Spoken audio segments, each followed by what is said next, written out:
Today, we're digging into those common rules for life that are actually just pressure in disguise.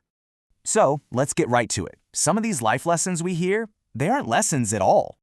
These ideas can sound super wise, but they quietly mess with our self-worth and our boundaries. I bet you recognize some of these. They kind of become these unspoken rules for how to live. Okay, this one often starts with a famous and pretty damaging phrase we hear as kids. Now, what's so interesting here is that this isn't really about crying. The message is way deeper. Basically, it teaches you to not trust your own feelings and to be afraid of being open. So instead of learning to be vulnerable, a lot of us just learn to bottle up our feelings. And this can make you believe that getting people's approval is more important than just being real. Which brings us to our next big lie, that your value is all about how busy you are. So if you have a super productive day, you feel great. But if you rest, you feel guilty.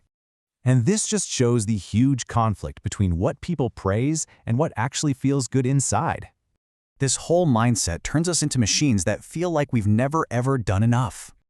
And then there's the timeline, that pressure to hit all those life milestones right on schedule. It really can feel like the world is just sorting you into boxes. You're either ahead or behind. But here's the thing.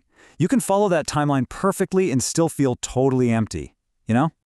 And this leads to one last lie, that our real life is going to start sometime in the future.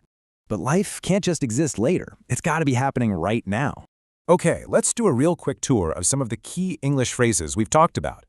First, to bottle up. That's when you just trap your feelings inside so you look strong. Then, to live up to. That's trying to hit the standard other people have for you. It's exhausting. To keep up appearances, making everything look perfect on the outside, even when it's totally not. And finally, resentment. That's the quiet anger that builds when your own needs are ignored for too long.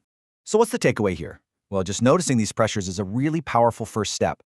Just naming these ideas can make them feel a lot less heavy. So what will you let go of?